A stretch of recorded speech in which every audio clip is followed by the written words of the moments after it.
talking today to Patty Smyth. The album actually is, boy, it's almost getting to a half year out now. It's about time. I know. October 9th was the date? Yes. Is it a new record? No, it's my newest record. Yeah, I mean, now people put out a single every other week, right? So I'm like late. I'm working on it. No, so what's your next project going to be? I've actually been writing songs, so I might just throw out a single. Who the heck knows? That might be fun to just try to do that.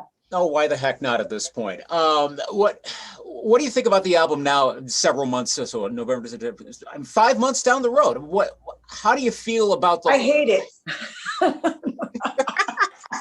Why did you do this?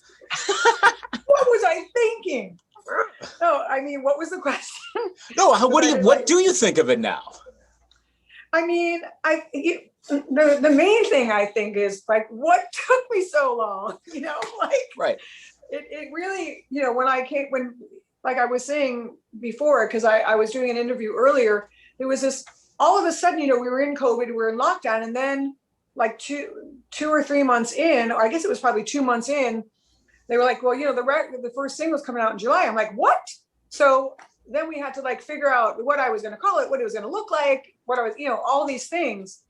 So that's how it came about. I said it's about fucking time, but it's about time. And then I realized the record is also about time. A lot of time has gone by. The song is about time, different times in my life. The first single was about a time that I longed for back in my childhood, when things were simpler and the world was simpler or whatever, not really realizing that, going into this lockdown, that was kind of an apropos song for the time.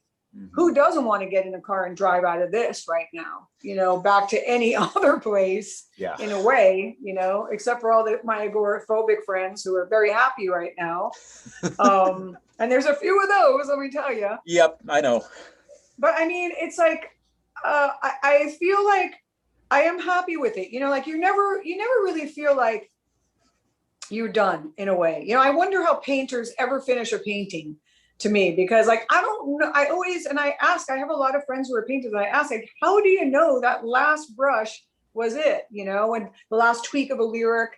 So there are some songs on there that I feel like, and sometimes when you write a new song and you record it, and you haven't played it live, it also changes as you play it live, and you kind of wear it better.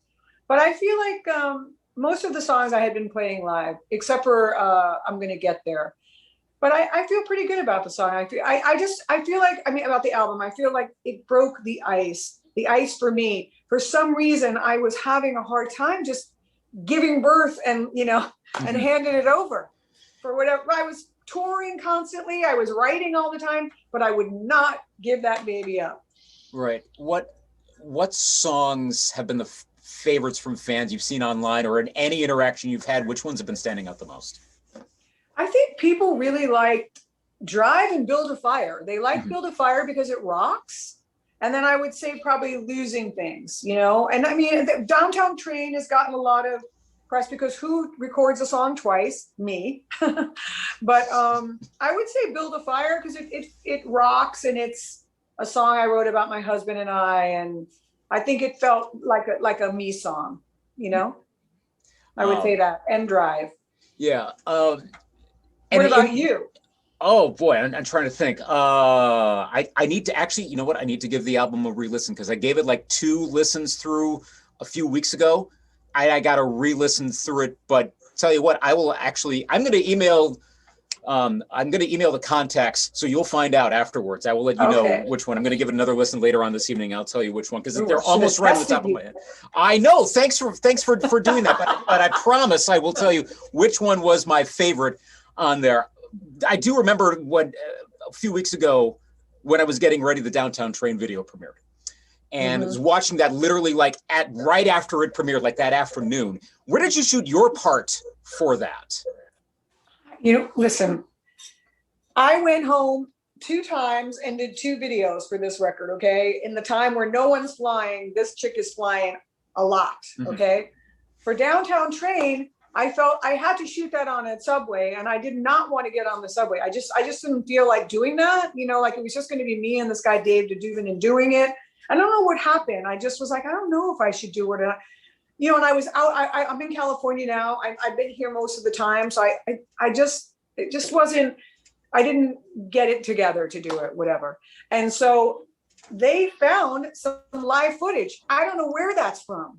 My team found this live footage and I was like, take 99% of it out because I don't like it, and they have all this other stuff, all this really cool graphics and stuff that was good, but I was like, maybe you could just do less of this stuff because it was cut so quickly. I'm like, just slow down the cuts and take me out. Right. And so I have no idea where that was shot. I love that. I absolutely love that. It was like I can tell by my hair that I had my hair done. Right. But I don't know where it's from. Okay. I really don't. Like they found it was a live concert. I'm singing it live. Right. And that's how I sang it live, stripped down like that with just a guitar. But I don't know where it's from. Right, because I couldn't tell either. I was thinking this might have been filmed for the video itself, but it also looks like it was taken from, but I couldn't really tell on that. It works, obviously. But yeah, I wasn't quite sure either. So they obviously did a good job with that, making it not too specific to one thing or another. And it blends with all these sort of cities and landscapes. They did a great job. They really did a great job. I just didn't like the way I looked at it because it's really important where a camera is, and the camera's kind of down. Yeah. It's down and like to my stage left, I guess. And it just was not a good angle. So that's why I was like, just take me out as much as you possibly can. Yeah. They did a good job. Do you have, I'm curious about this because a lot of us that are involved with entertainment in some form where we're on camera in whatever capacity, we seem to have like a good side or a bad side. I know for me, it's always like this side. I think it has to do with my receding hairline. I don't know. But do you have like a preferred side? Is that a thing? I don't know. I should know so much more than I do about that stuff. The amount that I looked in the mirror when I was younger, I never look in the mirror now, but I was always looking in the mirror. I have no idea. My guess would be maybe this side, but I don't know. Okay. I don't know. And it's funny because I was asking my husband, I wonder what my good side is. No idea. Yeah. You've been on video for other things of late. Spin, the videos that you did there where obviously he's playing guitar in those acoustic settings. Little concerts, yes. Right, yeah. You did the thing with Fallon as well. Did you figure you'd be getting this level of attention for this album with these level, like the Tonight Show and Spin Magazine getting involved? Was that part of the plan? Did this come up? How did this all come together? I know a lot of people. I've been around a while. I really didn't have any expectation for the record. I didn't know what was going to happen. It's hard to know when it's been so long. What my fear was, and I think one of the reasons why maybe it took so long to put a record out, is I was afraid it was going to be like one of those trees that fall and no one knows. Yeah. So at least I know that people know that my tree fell. Uh-huh. So that's good.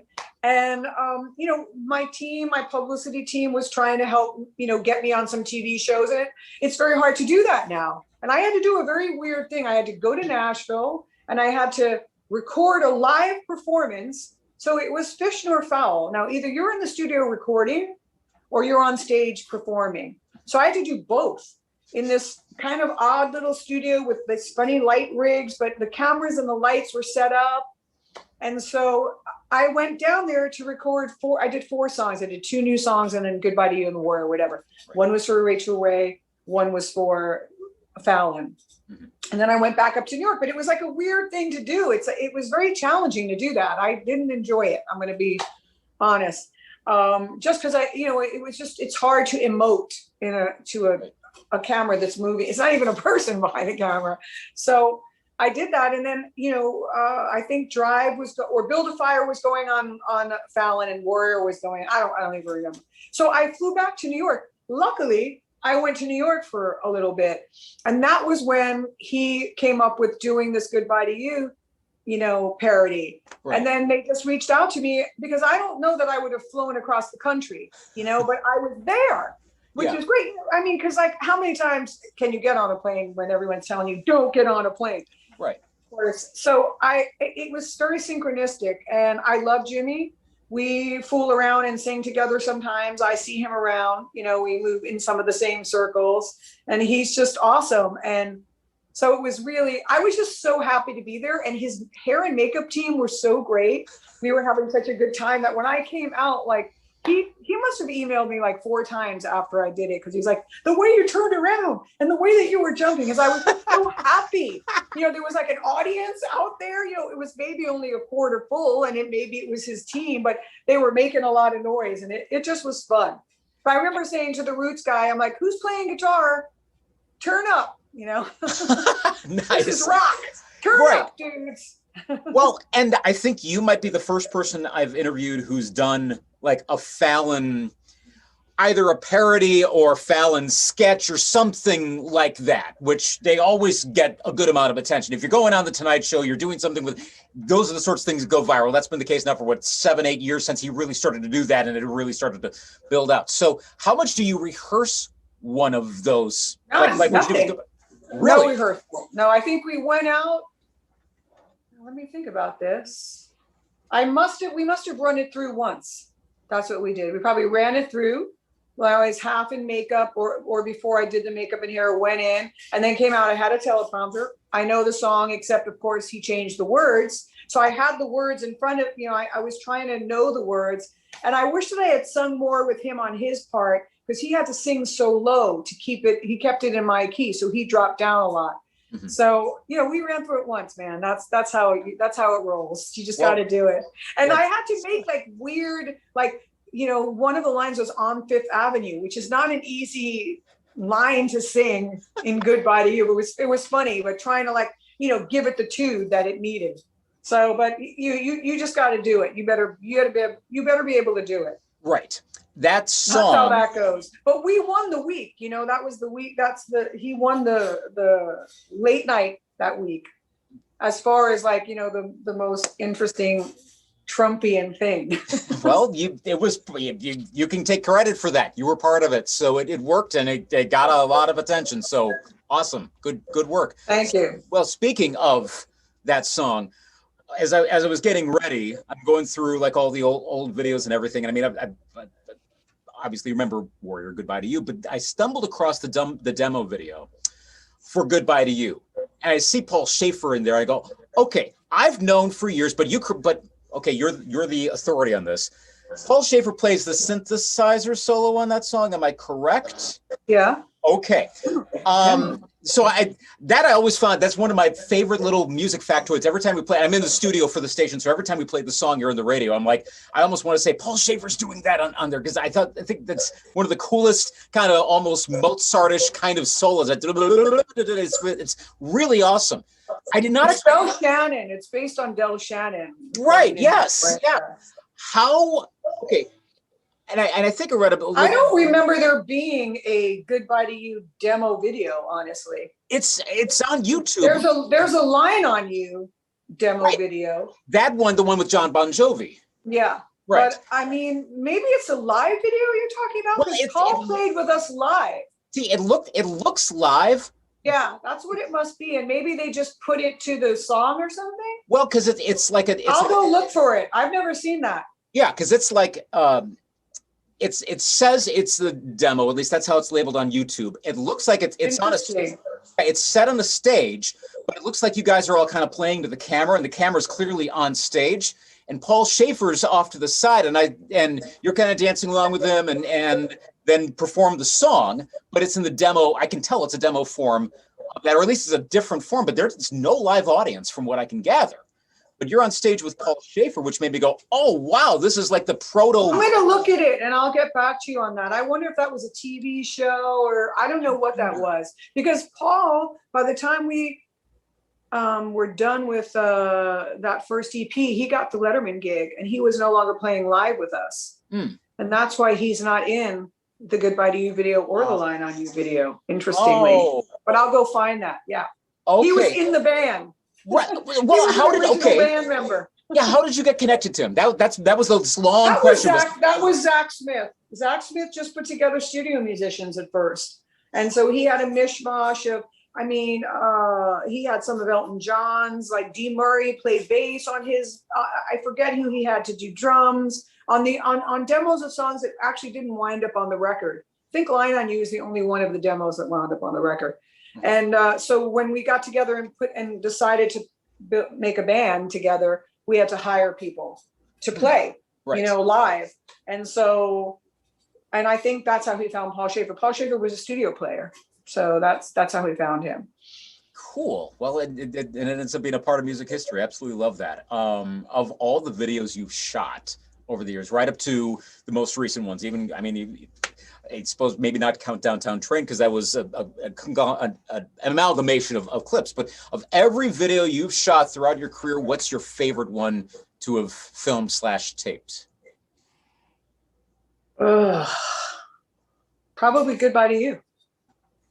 Yeah, that was the most fun. It was the first one. We did it ourselves without all these assholes telling us what to do and what they thought we should do. We just did what I do, which is jump around, and I like a camera. Like I was a big ham sandwich back then. So I just was like, yeah. So I would say we had the most fun on that. We had a lot of fun on Line on You also because we drank beer all day. I didn't even barely drink. I barely drank beer, but we shot that for like 12 hours. So that 12th hour, we were pretty much in the bag. And so that was a fun one too, I'd have to say. Those two were the most fun. Goodbye to You is one of the first videos I ever remember seeing on MTV. I mean, to this day, when I see it, I have flashbacks to like early '83 or whenever we got cable here in Eau Claire, Wisconsin or something. But I remember clearly seeing that on there. That's indelible. So that's like part of my first era of seeing music. So that one, I mean, it must have been getting a good amount of play on MTV if I caught it amongst all those as a 4-year-old living here in Wisconsin. I wasn't getting added on radio stations because, back then you only added one chick a week. So I believe when I went out on my promo tour, to bring my record to all these music directors at all these radio stations, they were like, oh, well, we're playing whoever it was. Yeah. There were only 3. It was either Pat Benatar, Chrissy Hind, or Linda Ronstadt, I don't even know. Mm-hmm. And they would be like, well, we can't add this record because we're playing a chick. And that is how it went at every radio station. Think about that. I was like, wow, I couldn't believe it. So, so what happened when MTV came out, like that, this was when Zach was very progressive. These were these good ideas that he had. Some of his ideas weren't so great, but this was a great idea. His wife was in fashion. She knew this fashion photographer. We went to his house, which was a loft, and we shot Goodbye to You. And when it went onto MTV before there were even commercials, I mean, we were one of the first 10 videos maybe on MTV. That's when it became a hit. But it became a hit in the city, all around the country at different times. So we never really tracked high on Billboard. Right. Even though we were #1 in all these different cities, we weren't at the same time. So it wasn't a very high numbered hit, but everybody knew that song, which is funny. But thank God for MTV, because without MTV, I don't think that song would have seen the light of day, really. Mm-hmm. Well, so I have to be indebted to Tom Preston and all those fuckers. Yeah. Well, so the point now where, I mean, like I said, we play it on our station and we only play songs that are big hits, but it's not necessarily what's #1. It's what stood the test of time, and people like to hear these songs for all these years. The go-to example I always go with was I Melt With You by Modern English, which got to like 38 or something, but it was played a lot on MTV and it stands to this day. Everyone knows the song, even if it wasn't a top 10 hit. You want to know what's funny about that? Because there was a book on this, and I remember reading an article about it. But if you go and look at the #1 songs throughout the years, you'll be like, what? Like, it's so lame. Mm-hmm. What's #1? It's the top 10 are great, but a lot of times the #1 songs are just like, that was #1 over this? I mean, it's really funny. Uh-huh. It's like, and you're right. It's whatever. There are certain songs that have stood the test of time that maybe weren't as big back in the day, or in a movie or whatever. Right. For whatever reason, something else went to #1. We were kind of joking in the beginning about, all right, let's come out with more singles, but have you been writing more since the completion of It's About Time? Yeah, I'm always writing. I mean, I don't feel like I've written enough because it's, like in COVID, like my friend wrote a book and, I've sort of been working to promote this record. So a lot of my time has been, doing press and video and stuff like that. But I'm back into this writing groove now. There's, it's like I sometimes have to just make myself start walking down the path, because you can lose it. You can lose the path. And then it's like, okay, I got to get back on the path of like thinking in about what I need to talk about. And so that's what's been happening. So I started writing the last couple of weeks again. Not that I'm not always writing down ideas and things like that, but actually sitting down and writing the songs. So what's the process for you when you write? How does it come? Is it like inspiration? You have to sit down. What do you do? It's so many different ways. I don't think there's a wrong way to write a song, but for me, I mean, I like to have an idea when I walk in the room. I write a lot with this woman, Liz Rose, who wrote a lot of huge hits with Taylor Swift. She's a country writer. She wrote Girl Crush with Love Junkies. Great writer. Didn't start writing until she was 40, by the way, FYI, which is pretty amazing. Yeah. And she never has an idea. She never goes in prepared. She's just like there. And she writes the most amazing lyrics, right? But like, and melodies, and comes up with ideas, and she's just so good at it. And I'm like, I can't do that. Like, I feel like I got to bring something, into the room. And so we were writing the other day, and I was like, I don't know, man. She goes, you always say you don't have something, and you always do. And so I had this idea, and and then I was writing with her and Lori McKenna. So we were in there, and, we kind of built on that idea. And then the next day I wrote with her, with this guy, Jamie. And then I was like, well, I have this idea, just crazy enough, or whatever it was. And then we wrote that. So it even if I sometimes I'll get like a chunk of a song, like with Losing Things on this album. Yeah. I had written a whole thing, my nerve, my word, all sense of time, the shoulder of a friend of mine. I had it in prose, but I don't like to write too much prose, because if I write it too much like a poem, I can't hear it in a melody anymore. It just is a poem. So I have to start with like 4 lines, and then I'll leave it go and try to write some, whatever other notes I have with it. So it can happen like that. Or I can just go in cold sometimes, and someone else will have an idea. But I feel like usually for me, because I guess I'm a recording artist, I'm driving the song idea. Mm-hmm. It's usually a seed from me, but I'm also open to other people's ideas. So, but most of the best songs that I've written, I guess, are songs that kind of came from something that was rolling around in my head, and a niggle, like, a danger in loving somebody too much. That was my thought with Sometimes Love. I was like, when I had my first kid, I was like, shit, like this is some scary love. And I remember just being like mind blown by that. And so when I sat down with Glenn Burtnick, he had this, it was his birthday, which I didn't realize. That was a good birthday present for him. But he sat down and he started playing these chords, and I just started singing the song. And that song fell out into our lap. Wow. So that's the one time when that happened with Drive as well. When I figured out the first line, it all came. Wow. Is there It'd be nice if that happened a lot. Well, right, exactly. Where do you get that idea from? Where does it hit you? And it's that magical thing of suddenly the song is right there. Who would you most like to collaborate with if you could pick anyone out there? Who would you like to collaborate with on a song or an album? And it could be either a writer or a producer or both, or musician or whomever. Oh my God. That I'd have to really think about. You caught me off guard with that. I know that I would really love to sing with Gladys Knight.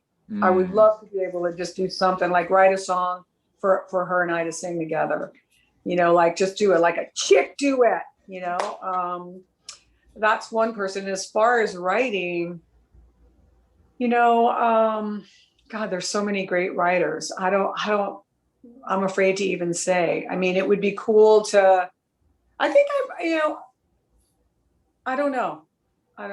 I've got to figure that out. Who would I like to collaborate with? I would kind of like to try to write with one of these young dudes like The Weeknd, or, I don't know, one of these hip hop guys. I like to do something really weird and outside the box, do it, because I'm pretty rhythmic and so it'd be cool for them to be rapping and for me to be able to sing the chorus, kind of how like Eminem and Rihanna do their thing. And it's so cool. Yeah. Like that kind of thing. That would be neat. But actually, speaking of your voice, you're singing still after all this time, which is not always the easiest thing to do for a singer to maintain their voice over the course of several decades. I mean, I do like it's a thing. Like, I mean, I sing in choirs here in Eau Claire. I mean, I'm nothing to that level, but I gotta keep my voice in shape. And talking on the radio, it gets rough.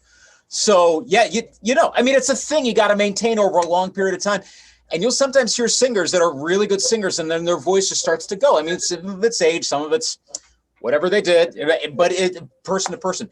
How do you keep your voice still going so you can keep singing like this after all this time? Well, thank you for the compliment that I'm still singing well. I will say I learned how to sing at 30. You know, I had already done a bunch of records and toured and all that. And I started to get like something on my vocal cords, and my speaking voice was literally this low. So I went to see this, if you watch that Letterman thing where I did a Whole Lot of Love or whatever, and he comes over, he has me come and sit down, like, hi, Dave. That's how low my voice is. From slamming my chords and like singing balls to the walls. And so I at 30, I got allergies. And so I went to this teacher, Joan Lader, and she gave me speech therapy to get my voice pitched to where it is, which is still low, but not as low as it was. And she taught me, you know, how to sing and how to get the stuff tight. If you don't use it, you lose it. And that is it. Like, you have got to use it. And I have stress about it because I've not been singing enough this year. I don't like warming up. It's boring to go la la la la la la la la la la la la la la. Don't want to do it, you know, but I need to do it because, you know, I want to keep my chops, you know, and that's what was great. That was great about touring. I've toured a lot in the last 15 years. That's helped me. But I also think for the 10 years before that, I wasn't out there slamming it. You know, I'm not doing it 7 days a week because if you sing too much, you hurt your voice. If you sing too little, you hurt your voice. Then let's talk about my husband. This is a guy. There was a cartoon that I watched when I was a kid. I don't know what the name of the cartoon was, but there was a character in the cartoon called Vavoom. And he had this really giant voice. And when he opened his mouth, he was like a creature though. And when he opened his mouth, like, you know, everyone would be blown out of the room. That is my husband. His voice is so loud. He does commentary. He jams all night with his band, screaming and singing. He has never lost his voice. He's never lost his voice. He's never had maybe one time he got sick or something, you know, like, but the dude has got a bionic voice. That I don't understand. Wow. He never loses his speaking voice, ever. Never. Oh. So that is like a physiological phenomenon. And there are people like that, I think. But, you know, for me, I know, because I've started doing yoga again and stuff, and like realize, oh my God, how stiff I am. You know, like I don't have the same flexibility I did. And so I know when I heard singers that I loved, and as I watched as they got older, their vibrato, that's lack of control. And that's not having the right teachers. And if you're not lucky enough to I am so grateful that I found Joan Lader. She teaches every Broadway star, every opera singer. She is a monster at what she does. And without her, I know that I wouldn't be able to do it. I know that she's always, it's amazing too, because I don't see her, you know, that often, obviously.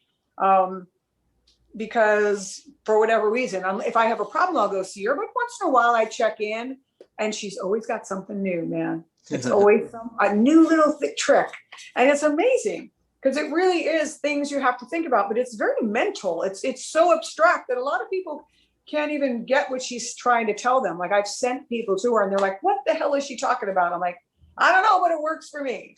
You know, like think of a number. And, you know, and sing up here, like above your ears, like things like that, you know, and stay straight. And this is a box. And then it's very funny, but I understand it. And it worked for me. And I'm lucky. I'm really lucky. And that also could be it, that I'm lucky. Yeah, whatever works, but it's sounding good. Like I said, I mean, we're still hearing it after all these years. If you can still sing the songs, that's awesome, and you're doing it. That's great. I'm still singing them in the same keys too, man. But I'm not on that, which is amazing too. I haven't had to lower them yet. I may Still, but not yet. Keep it going as long as you can. That's some of us are not too many, but I'm one of those types that I have to hear a song in its original key. And if I hear a singer, I understand like why, but if I hear them start lowering it, it bugs me. I think it's just because of my memories of the song being in its original key. So mad props to anyone who can pull it off. If you're able to do it, well, Tony well. Bennett is still doing it, I think, pretty much. I think he may have only just lowered the key to I Left My Heart in San Francisco, maybe not. I mean, the last couple of years. But I also think, the other thing is like, I'm not going to name this person who I'm thinking of because I love him, but he always sang at the top of his range. And it bothered me that he sang at the top of his range back in the day because I liked him a little bit lower than that anyway. And now as we're older, there's no way you can stay up. You can go up there and hit a note here or hit a note there, but you can't sing the whole shit at the top of your thing. It's like, it's exhausting, and it's way harder to do it in the original keys when you're at the top of your range in them. Yeah. So it's something to think about when you're writing and you pick a song to record. It's like, you don't really want to be up there the entire time. Right. That makes a lot of sense. Speaking of songs, if you were to cover another song or songs for any future project, what's kind of at the top of your list? And does it matter or depend on the other songs on a given album? Like you had the covers, you included again Downtown Train, this past one, for example.